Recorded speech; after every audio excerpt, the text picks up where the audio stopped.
Thank you all for being here. Very much appreciate it. Let me pray.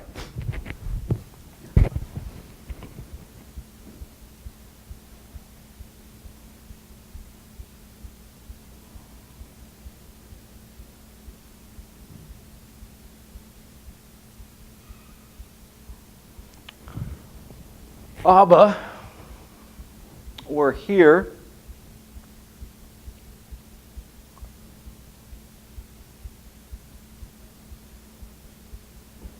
What might you have for us this evening?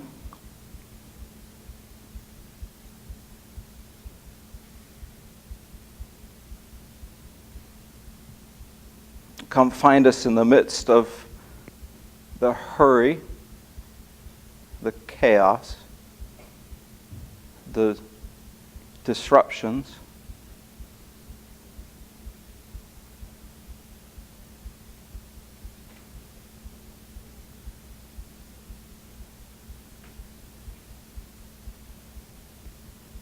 In Jesus' name, amen.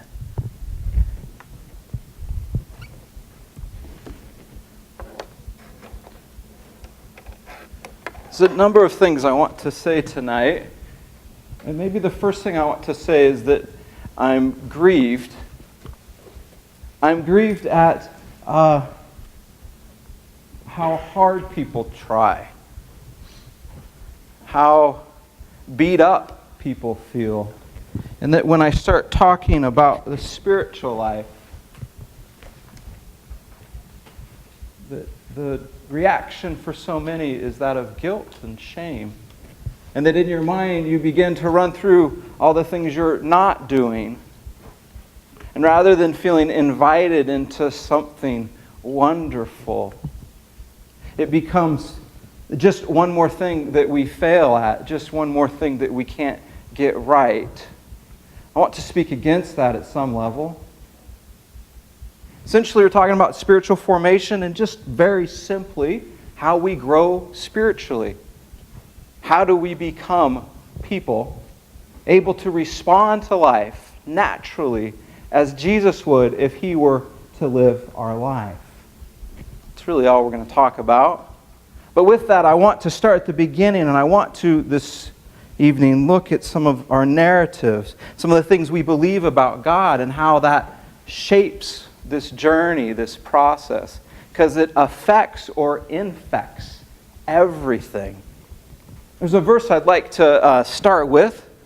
I was given this verse a few months ago for a talk, and I found it quite helpful to play with. It's Jeremiah 17:8.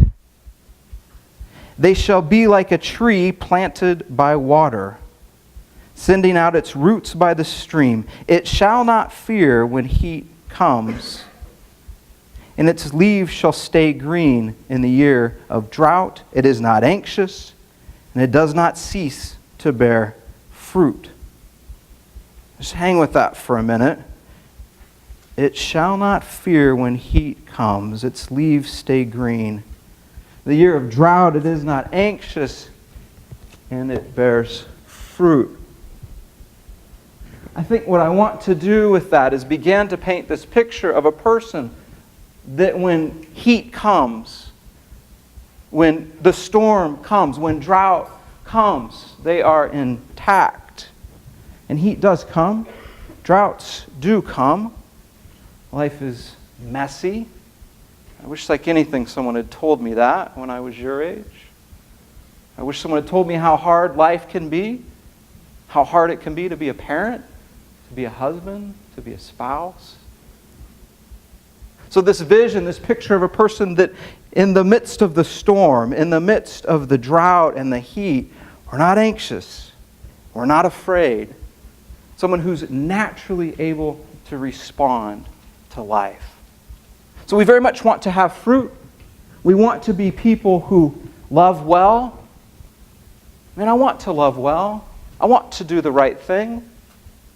I want to respond to life well.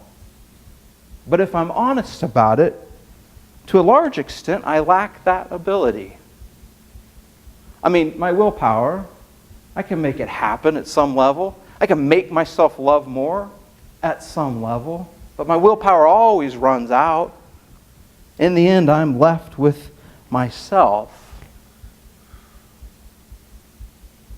I think many people want to be loving, want to have fruit, want to be like that deep-rooted tree. And when we can't do it, when our pesky habits hang around, when our destructive thoughts and life hangs around, we don't like that, and so we fake it and maybe pretend. As a result, I think often our religious gatherings are some of the most dishonest spaces in society. So maybe to begin with, we have to be honest about who we are, honest about where we're at in this life.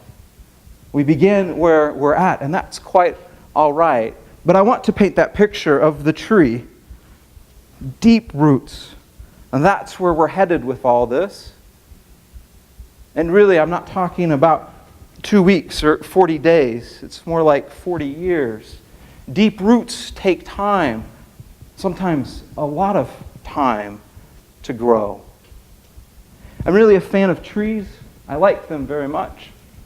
And I got that big oak tree out there. You know when it does its most work, don't you? It's the winter. It's not the spring, it's not the summer. It's in the dark of winter. Sometimes I feel sorry for trees in the winter. They're bare, naked. They look like they're dying. But what's happening is their roots are going deep. They're plunging the earth, seeking out water, nutrients it needs to survive. In the midst of winter, we grow, we press in. And then spring comes. We're right there. And if you look very closely, you see these buds pregnant with new life. At any day now, they're going to pop. They're going to burst forth. And all it's doing is revealing its winter's work. That from those deep roots, it springs forth. Naturally springs forth. That's the thing, is that the fruit of the Spirit, the singular fruit, is something that happens naturally. We can't make fruit grow. However, there are things we can do to position ourselves in a space to where God is able to do something quite miraculous with us. It takes our little efforts, the little things we do where we place our lives before God, and over time, often lots and lots of time, something happens. It's the ways and means of grace. 1978, my father wrote a book called Celebration of Discipline. It's a good book. It sold over 2 million copies in 25 different languages. Been a helpful book for lots of people. In that book, he outlines 12 spiritual disciplines, 12 classic spiritual practices. Things like prayer, fasting, meditation, service, submission, study, solitude, confession, guidance. Oh, I think I might have hit 12. I usually don't.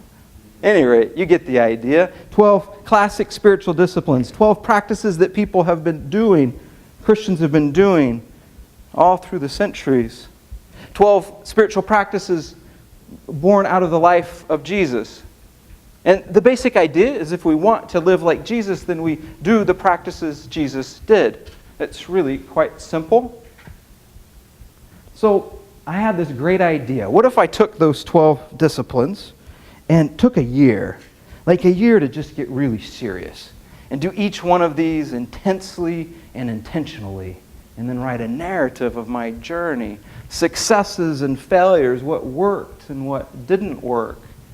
And that's what came out to be the book. The 1-year journey turned into a 4-year journey. In fact, it's beyond that. It's been very, very helpful as I enter into some of these disciplines, and they turned out much different than I expected. There are many things I picked up. But the one thing I picked up that I'd like to share with you today is this idea that to practice the disciplines, to do spiritual exercises, spiritual training, these are best done as an active response to God's love. So how do we become like that tree? Very simply, we train. You might think of a musician, if we see someone playing the guitar, someone good, like John. So effortlessly they play, and their hands do these really amazing things. It's a natural reaction. D, G, C. They just pop from chord to chord very, very naturally, very simply. I can't make myself be a good guitar player. I have to practice. I have to train. It's the same way in the spiritual life. A good musician, all we're looking at, that grace, that natural, that smoothness, all we're looking at is years and years of training, years and years of practice. Little by little, we develop these natural responses so that we can do what we need to do when it needs to be done. And see, that fits very well in the spiritual life. We're training, we're practicing, we're doing little activities, and over time, these roots, they grow. And over time, fruit comes forth. It's a natural process. You can't make it happen. So at any rate, this notion that the disciplines, spiritual training, spiritual activities, spiritual exercises, are best done as an active response to God's love. You see, spiritual training can make me worse. The Pharisees practiced spiritual disciplines, often with great fervor. That's for a whole nother talk. But this idea of practicing the disciplines as an active response to God's love. So we have to look a little bit at our narratives. What is it you think about God and think about yourself? Because that affects everything. So I very much want to tell you that God loves you, and I'd like for you to start at that place. But I don't feel that people can ever really hear that. What's a cliche? We start with it often as young children and then move right past it. You're loved. That's great. Now get to work. If I want to tell you God loves you, maybe I will try it a different way. God likes you. God thinks you're all right. God smiles when you come around. God's not mad. We are invited into a life with God. It's not about spiritual practices for the sake of spiritual practices. It's not about right belief for the sake of right belief. It's about an invitation into a life with God. Let me take it a little further, if I might. God is proud of you. Whoa, what's that all about? Someone said this to me a few years ago. I thought, wow, that's quite the thought. I don't know that that's true. I spent a couple years with that idea, that thought, that God might be proud of me, of you, and I believe it to be absolutely true. And let me tell you why. When I was a child, my mother used to occasionally come up to me and say she was proud of me. And my immediate reaction was always this: what'd I do? Why? And she would smile. I don't know. Nothing. You just are. I didn't really understand that until I had children of my own. I'm proud of my kids, and they need do absolutely nothing. They just are. And parents, you know this. At night, when your children are asleep, and you come in a sort of creepy stalker fashion, and you watch them sleep, I'm proud. Yeah, they mess up. Yeah, there's things I want them to do different. Yeah, they're annoying. Yeah, well, whatever. They're mine. I'm proud. I have a travel trailer, pop-up tent. And one year, actually my son did it, but don't tell him. He broke the roof on it. He was trying to help out. He didn't know he broke it. At any rate, so I was going to throw the thing away. And I thought one summer, what if I replaced the roof? Like, it seemed like an impossible task. Well, why not? I'm going to throw the thing away anyways. So I ripped the roof off, took the air conditioner off, and sat there and stared at it. And I developed this plan, this scheme to build a roof. It took me many days to do. It's not very good. It looks kind of funny, but it functions well. Brought the trailer back to life. I'm proud of that roof. Why? Because it's mine. Because I made it. And you come over to my house, start talking about travel trailers, I'll be very excited to come take you and show you my roof because I'm proud of it. And God made you. God's proud of you even when you're not proud of yourself. So I want to start with that narrative. I want to start with that idea that you are loved right here, right now. Just as you are, not as you think you should be or want to be. And that God just might be proud of you because you're His. Because you belong to Him. Living in God's smile. Now I enter into spiritual training. Now I enter into these ancient practices in small and simple ways. It's a grace. It's an invitation. It's not something to put on my spiritual to-do list to fail at. People have many narratives about God, pictures, images of what they believe. Some people view God as a sort of boss, maybe coming around with a clipboard, making sure you're doing the job well. Nice little corrections here and there.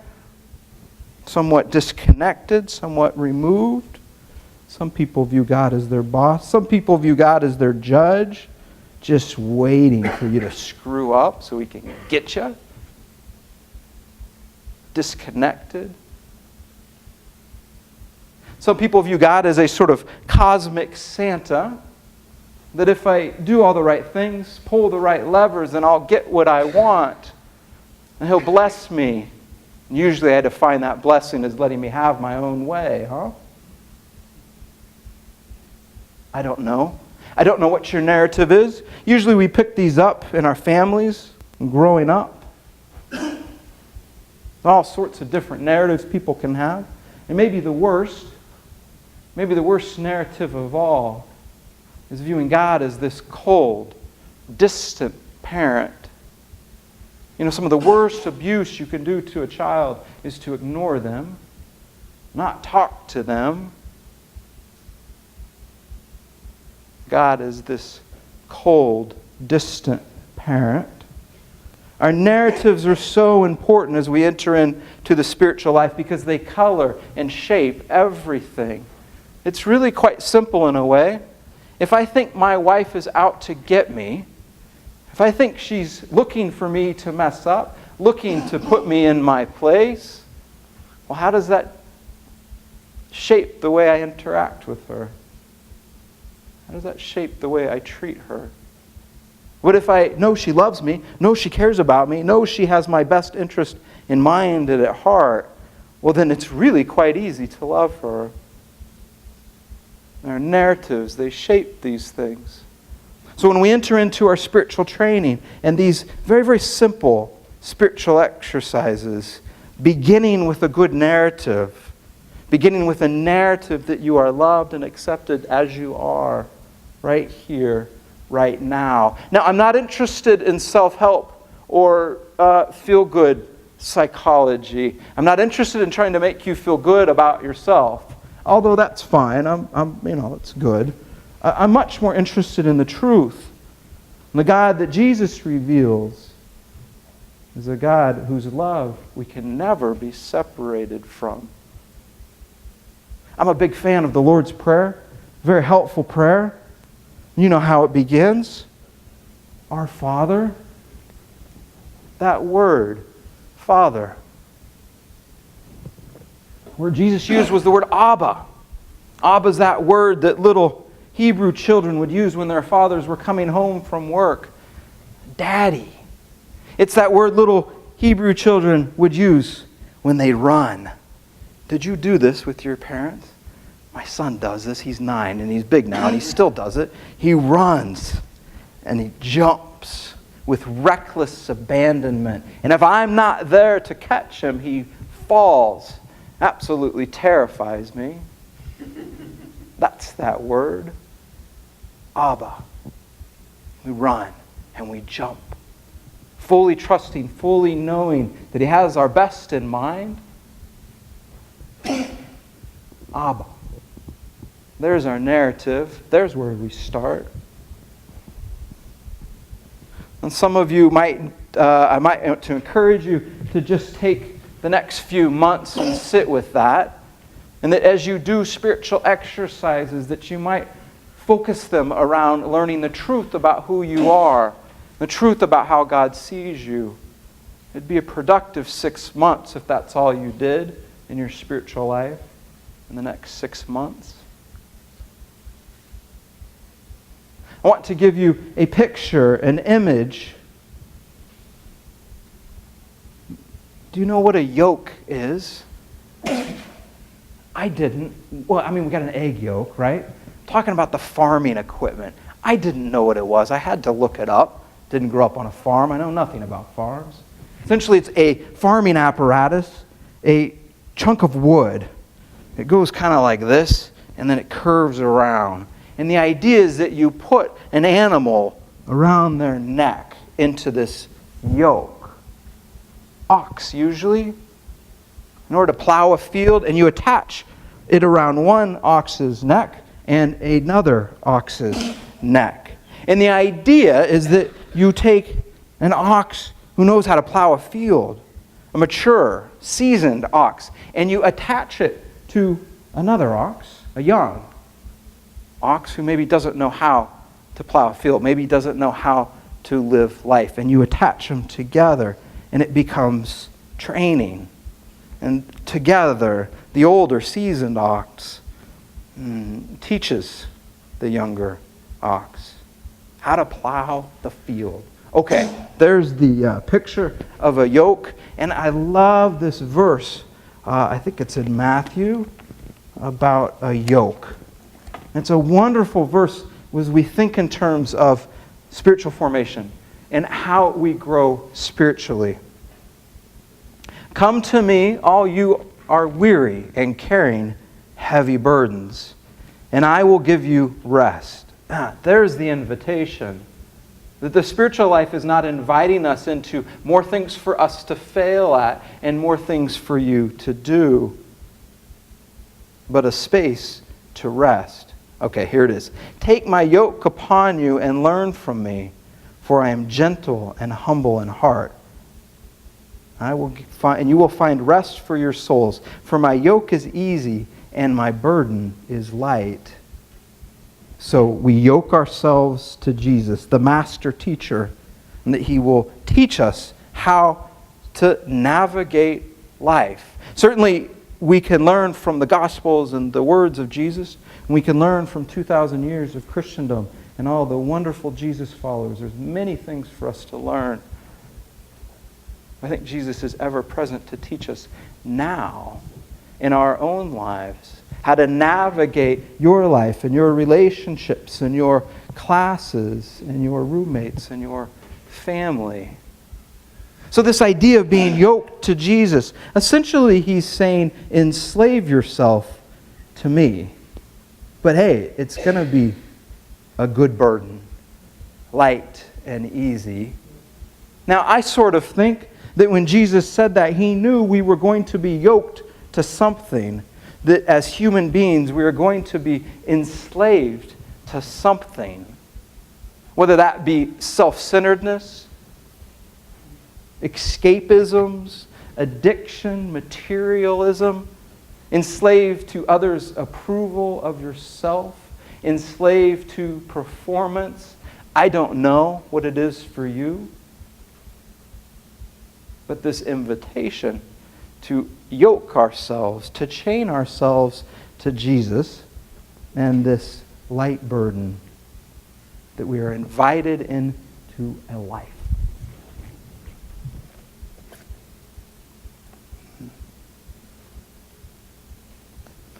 So, in short, we get to become people who naturally able to respond to life. And there's work for us to do. There's many, many things we can do in different disciplines or spiritual activities that we can do. And as you come back this evening, I'll talk about how we do those in the midst of everyday, ordinary life. It's all throughout each of our days. There's all these wonderful opportunities for us to practice these disciplines. And sometimes we suffer with them. Sometimes they're difficult. Sometimes they bring up all sorts of stuff that we see within our lives. But my experience has been that most of the time it's really quite good. And sometimes even quite fun. Much, much easier than I thought. The end result of the disciplines is a well-formed life. The end result of the disciplines is always joy and freedom. If the spiritual life does not lead you to grace and freedom, a life of joy, and not demasculated Santa joy, contentment, this deep sense of contentment. If the spiritual life does not lead you there, then you just might have missed the point. You just might be operating under some really destructive narratives. Narratives of God and narratives about yourself. Well, that's all I have. But what I'd like to do is I've invited some friends to join me and for us to have a conversation about some of these issues. People who maybe know more about these things. So, if I could invite you guys up. If you guys could each introduce yourselves and the space in which you come from. Hi, everyone. My name is John Voelz, and I am one of the lead pastors at the West Winds Community Church here in Jackson, Michigan. And I am also a musician. And glad to be here. I'm Eric Magnusson. I teach on the theology faculty here at Spring Arbor University, and I direct our master's program in spiritual formation and leadership. My name is Carrie Williams. I'm one of the resident directors here, so I live with some of the college kids. Shout out to my mom. And I'm also a graduate of the Masters of Spiritual Formation and Leadership. I'm Paul Patton, and I'm one of the teachers in the common media. Paul, would you start us off with kicking around Yourself, a couple of anecdotes. I had the privilege of reading meditatively, which means about a page and a half a day, two of my brothers, very helpful, innovative, and oftentimes demanding texts. First off, our brother Voelz, jogging with Chesterton, and that was about 2 months to read. And I was really happy because I knew once I finished this and learned all I could, I got to spend 2 months with Nathan Foster, which was very good. And I get to tell a lot of my friends and even prospective students here, these are the colleagues that I have as faculty and fellow learners. That's been another anecdote I'll give you about what I love. One of the gentlemen that was helpful for a lot of our development was a philosophy of religion teacher for a generation here, Dr. Campbell. One time, this is right after I had finished your book, he was coming in and we talked about it. And he was coming on campus, retired very close to Spring Arbor. He was like a dear wife Mary. They had been reading it aloud. Nathan's book. He loved it, and he was on his way to the bookstore to buy 5 or 6 more that he was going to give away to friends. And when you hear Dr. Campbell say, "I'm going to give it as a gift to other people," you know that you have touched somebody who's very dear to many of us, our hearts. So many metaphors, so many illustrations that have been helpful. Even Jill, the one that's continued to haunt me, this narrative life of the tree in the winter. And this was as insightful as Brother Lawrence for me on trees. And Abraham John natural and stuff, trees, and that invitation to come to my door again, bring the story. I would also like to say that I loved reading and I loved hearing you in response also to Celebration of Baptism. They're great compliments, especially as we all said about your first one, to learn to dance with your earthly dad within the context of your growing deep in a dance with your heavenly dad.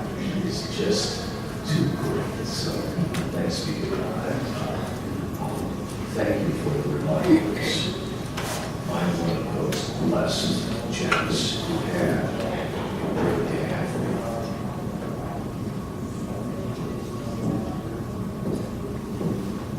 And I have to tell you, he was a gentleman, he was a shy man, but I never questioned whether or not he loved me.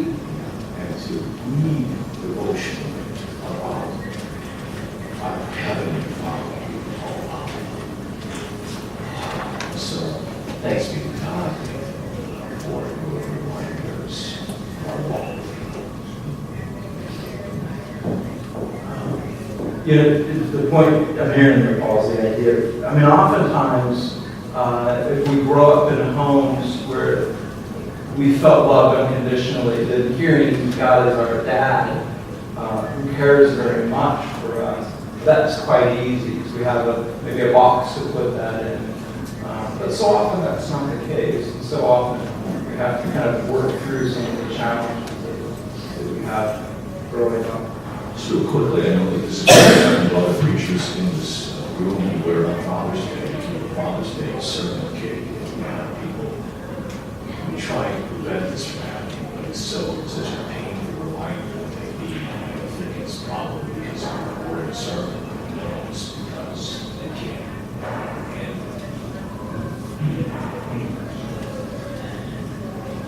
Eric, what about you? How does spiritual formation play its life out for you?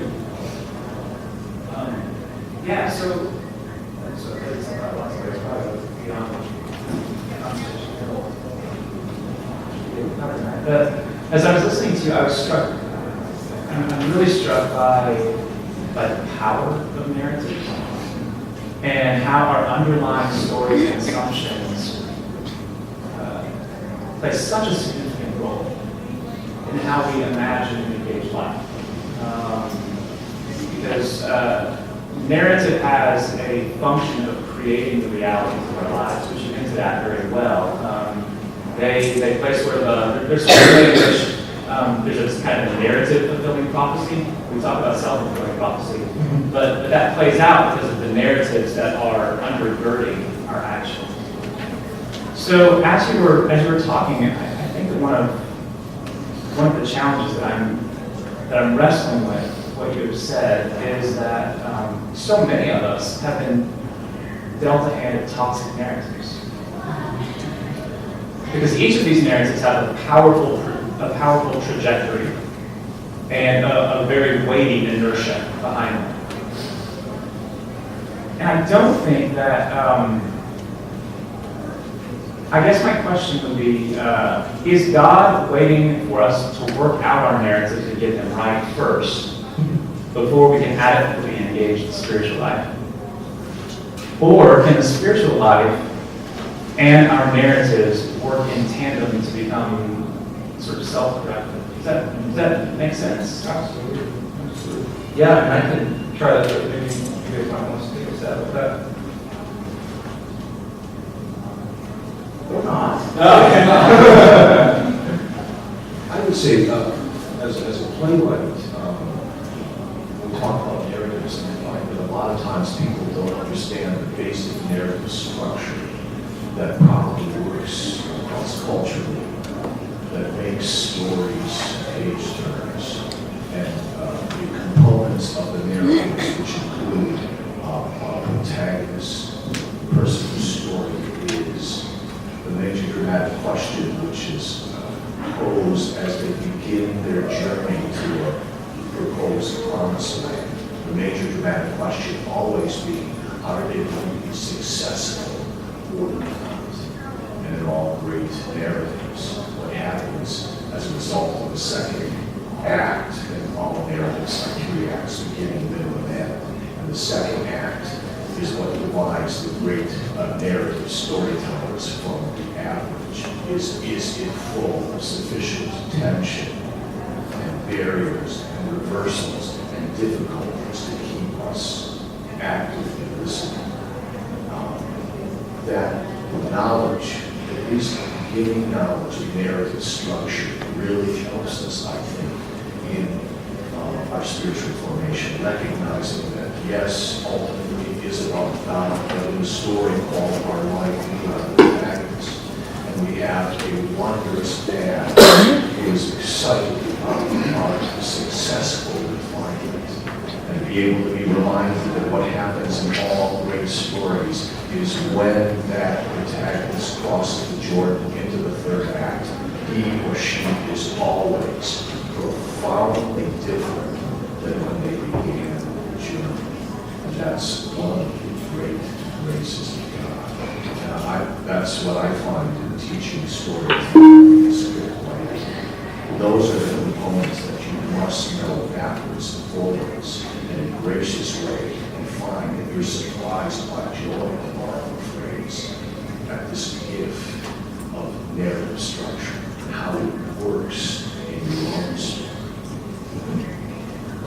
I would say, oh, dear Lord Jesus, I pray I don't have to have any of this stuff figured out first.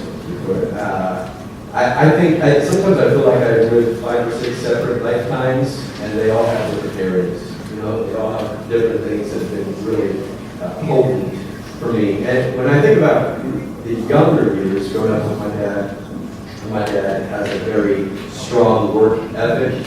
You know, he's a painting contractor. He taught me how to paint. He taught me a lot about art. But, you know, it was like the day wasn't done until you took care of those tools. How was your life doing? Those brushes were all combed out, you know, and he'd say, you know, is that airless sprayer clean? And I would say, yeah. And he'd go, great. Well, here's a 5-gallon bucket of water. Let's put it in here. Watch you drink it. And I go, well, okay, I'll go clean out the filters again. You know, we'll figure this out. I mean, it was tough, you know. And so I am surprised to know now, later on in life, just how much that has really played in my spiritual journey. And then some of the songs we used to sing when I was a boy growing up in the Southern Grace Reformed Baptist Church in Forestville, California, that had very little to do with grace. You know, the songs, you know, some of those old hymns, you know, at the cross, where I first saw the light, that's all great, but who did he die for such a worm as I? Right? You know, and so I carry those things, you know, my tail tucked between my legs, and I'm never going to. So it's really, when I hear you say all those things about being invited into this life, you know, Jesus wants us to be yoked with him. He doesn't want us to invite us into something we're going to fail at. And that's fantastic. I believe it, but I don't totally believe it. I don't totally believe it because of the way I think that I respond. A lot of the times, I just desperately want to believe it. You know? And I read your book. Yes, I did. I loved it. It was helpful. I read your dad's book. I didn't like it. No. It was the time of life. I think if I read your dad's book now, it would be better. But when I read it then, I thought, man, I suck at all of this. This is horrible. I have no desire to do any of this stuff. You know, so this is going to be a long journey. Well, no, that's good. I think that, and let me bounce right over. I go back to Eric's comment that, so do we wait for God to clean up our narratives before we do anything?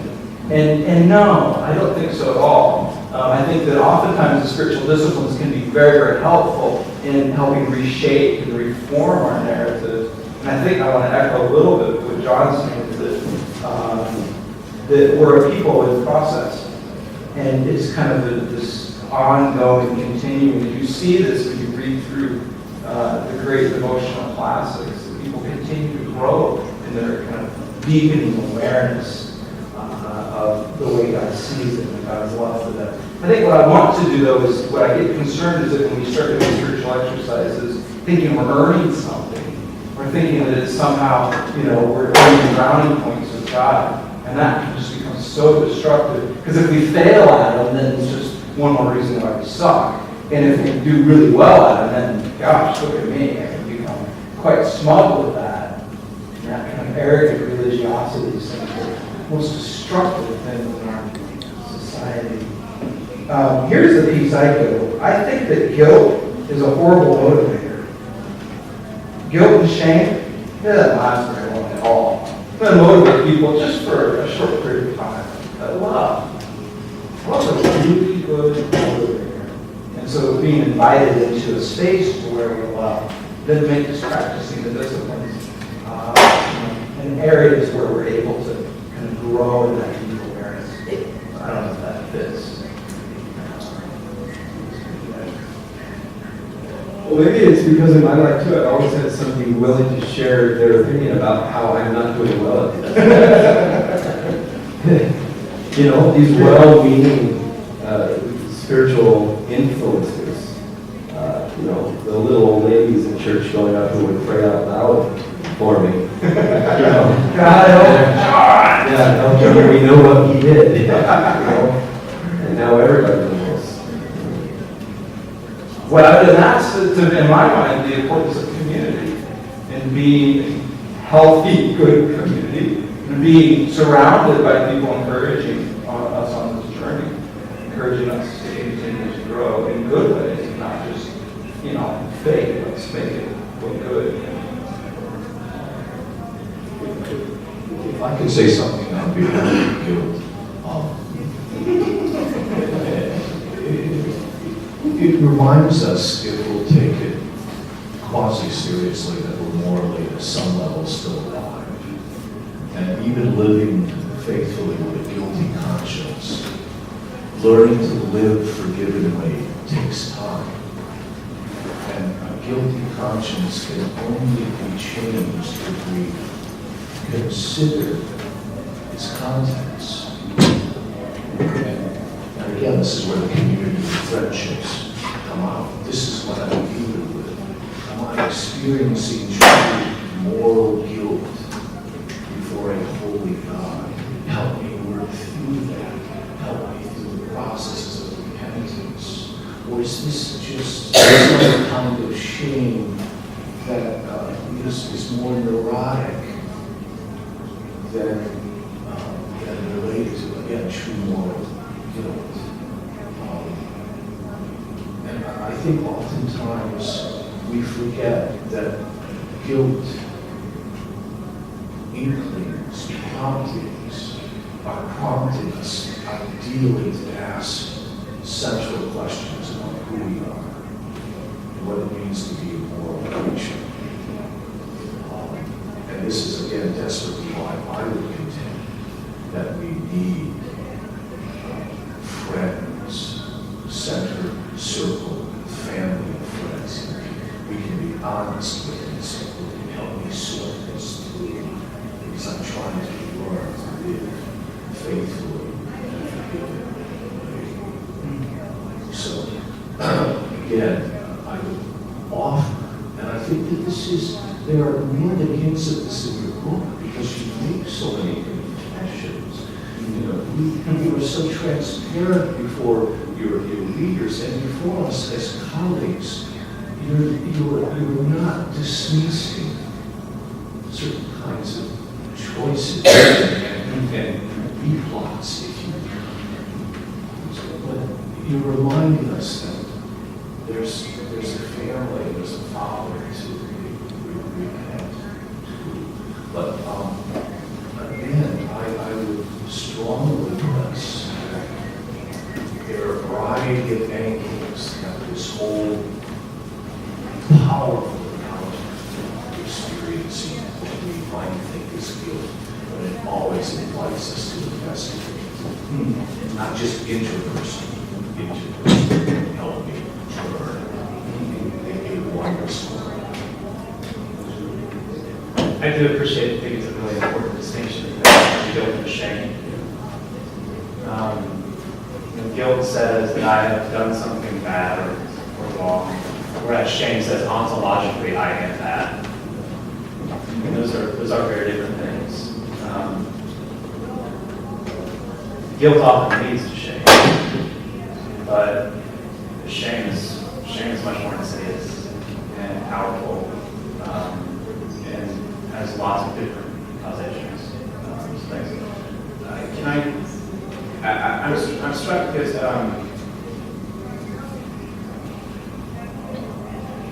what you've said is that our spiritual lives are best lived when they are habits that are formed as a response to some kind of encounter with God, more or less.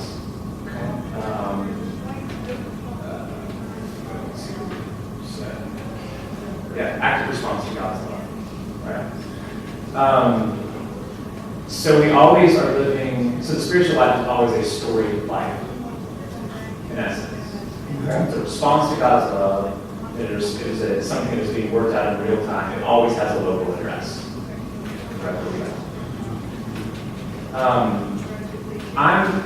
I think that most of what I've experienced in church life is a bunch of people gathering together and never actually sharing their stories.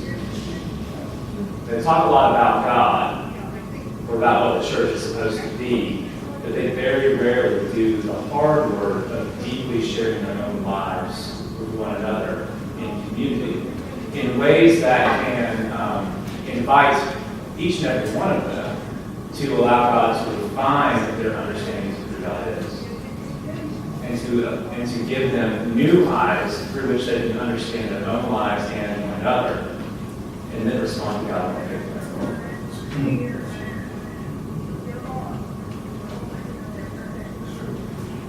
It's helpful to have places to share our stories and be part of. Carrie, I'm curious for you, how, in your role at the university, how you see some of these things play out or not? Well, I get to interact with a lot of college students and hear their struggles on a day-to-day basis, and I hear a big desire at their heart is just time. There's no time for anything, even to have Jesus invest into them and vice versa. And one thing I learned through the master's program is just the word discipline. And that discipline it hasn't ever been meant to be easy. If you think about being disciplined even by parents, that was never fun as a child going through that. So disciplines are hard, and there's not necessarily a reward from them. So like if you're practicing different spiritual disciplines, it's not necessarily to get good feelings. It's also not necessarily there to make you feel bad if you're not doing them. But one thing that I learned through even just being a master's student and trying out the disciplines, because you hear them all, but I feel like, as a kid, you're raised with, get in the Word, pray. But there's so much more. There's so much more than just getting in the Word and praying. And what I've learned with a lot of these college kids is they're just kind of burned out from getting in the Word and praying. They want to know, what else can I do? Give me a practical something in the midst of my busy life. What else? How else can I integrate Jesus into my life? And so for me, learning a lot of these new disciplines, I've been able to talk to a lot of college kids and just teach them practical ways, which I'm excited for you to talk this evening. Sounds like you will give them, or maybe hopefully ask him to do that later. It's hard for, what I noticed, it's hard for students to be disciplined in their life because they feel like their lives are so busy, which in reality, you guys really aren't that busy. But it feels like you're right now, but in your future, that's when life gets busy. So enjoy your time you have now. You do have time, college students. But they have a desire. They want to have more of a relationship with the Lord than just praying and reading the Word and that. And so it's fun to talk with them about different ways to be in relationship, to respond to an invitation that Christ has called us to. Sometimes the best discipline is just to learn to say no as an intentional act before God, and then just ways to create space. Sleep's a good discipline. seriously, that can be a real discipline, is to enter into sleep as an active and intentional space to be God. That's something we have to start really, really small with things. Our lives are managed. I remember one of our classes with Val, Pest, right? She, in the master's program, she did it's a spiritual disciplines class, and it's an 8-week course, and she actually challenges you to pick a practice, like I can't think of the words right now, but she tells you, pick a Specific discipline. that you challenge yourself in, and you have 8 weeks. 8 weeks creates you do something for 8 weeks, and it creates a habit, right? Is that what, and I remember this was years ago, guys. But I remember just trying to be simple with it, because I felt like my life was too busy. How do I fit a discipline into a busy life? So I just did a simple one of, I'm going to be 5 minutes early to everything that I have for my day, because I tend to just be right on time instead of a little early, or I'd be like 1 minute late. So it was a choice of a simple thing. It's just, I'm going to be 5 minutes early to something. And doing that little habit changed even just daily life disciplines of choosing. It wasn't easy. Like I said, discipline is a hard thing to do. But I was disciplined in that, and I felt like for those 8 weeks, learning that simple discipline helped me learn the other disciplines as well. So yeah, things like sleep, that's a great thing to practice. Even try 8 weeks of sleep. John, I'm curious, just as we kind of wrap things up, how do you see spiritual formation playing out in the church life, the church community? This has been a real struggle for me, because I think that a lot of our churches are influenced by the way that we respond to things as leaders, right? And since these things are such a struggle for me, it's often been a big prayer for me in my church. You know, that like, how does this play out? Do they know about these things? They hear me tell stories about, like, the ones I went to a retreat, and it was they were talking about this kind of return to, you know, the classics and reading some of these you know, the mystics and walking these roads, and there was this one session led by a wonderful man named Ian. He wrote a book called Chasing Francis. I loved his book, and he took us through this whole spiritual exercise one day where we had to be quiet for a very long time, and we had to breathe, and we had to lay on the floor, and I hated every single minute of it. I was uncomfortable the entire time. I joked with him after, I called it prayer lobbies. I didn't know why we were going through all of these things. And I know some of those things can kind of leak out into as we chuckle about them when we're talking about it. So it's been a real struggle for me to be honest and transparent about those things with people that I lead, and give them the permission to feel awkward about some of those things, and then try some things on for size. I think one of the things that we have done well in our community is that we give them a lot of options, and we do try out a lot of things. And say, you know, if this doesn't work, try this. Don't feel bad about this. Somebody told you this is the way to go, you know, because all of the world is returning here, and all the cool kids are doing it, and it feels awkward for you. Then don't do it. Like, God's not interested in beating you up, he said. You know, he's not throwing you in the ring and screaming at you. I just watched that movie with the kid with the drummer, college kid, Whiplash. Have you seen that movie? No. Good. Okay, it's intense. Well, this coach in this thing, I mean, he's cussing these kids out and yelling at them and throwing chairs and cymbals at their heads, and you know, these kids are playing drums, and he's faster, and they're dipping their hands into the ice, and I think sometimes we kind of do that with our churches, you know. Yeah. Come on, get it right. Without being honest with the people and saying, you know, I'm really horrible at this. Yeah. But it's a lifelong journey. Here's some of the things that I've tried. Well, I think that's. you really, I mean, I hear it there. We got to start small. We can't be heroic with these things. If you want to deepen your prayer life, you don't go pray for 24 hours or something. You start small. 10 minutes a day. Take a walk. Shut up for a while. Listen, and then you just do that. And over months and years, that grows. And we can, lay on the floor for 3 days and prayer, what do you call it? Prayer realize. Well, it's even true with things like tithing, like people who are just coming to know Jesus in the church. If you take the traditional idea of tithing, 10%, you're blowing their minds.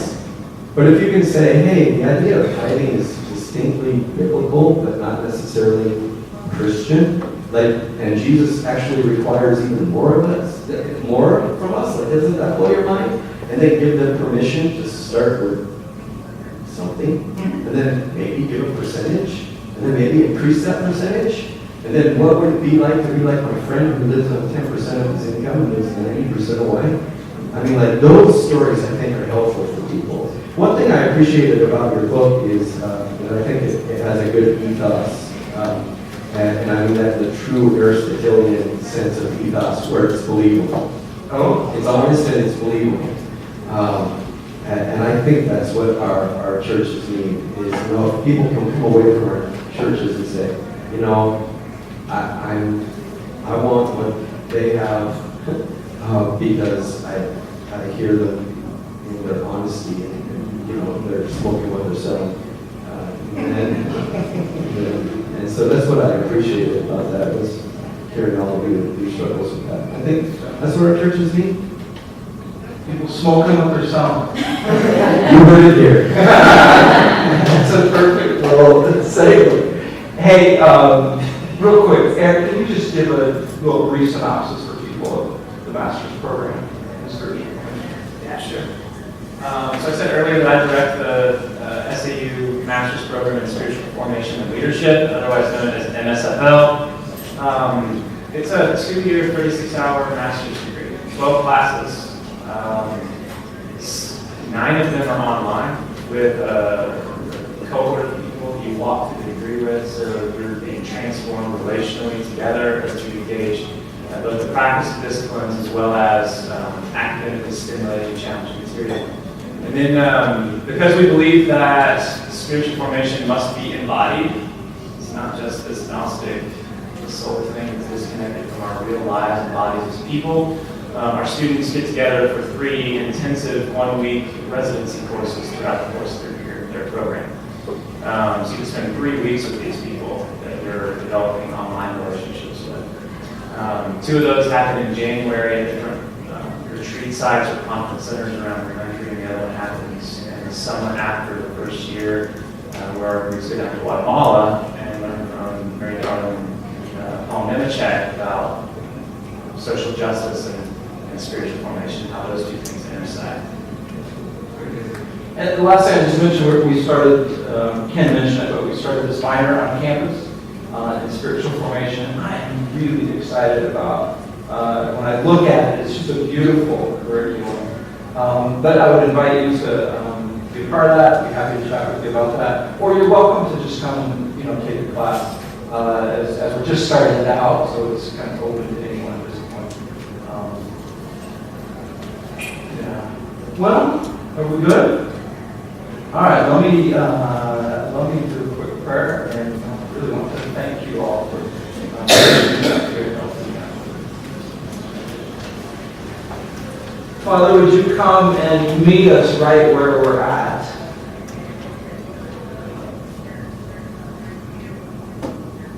Thank you that an awareness that we belong to you, an awareness that we are accepted and loved is just the beginning. That there's a whole life that awaits us. So would you speak to each one of us in the coming weeks of maybe some very easy, gentle ways that we can grow in our spiritual life.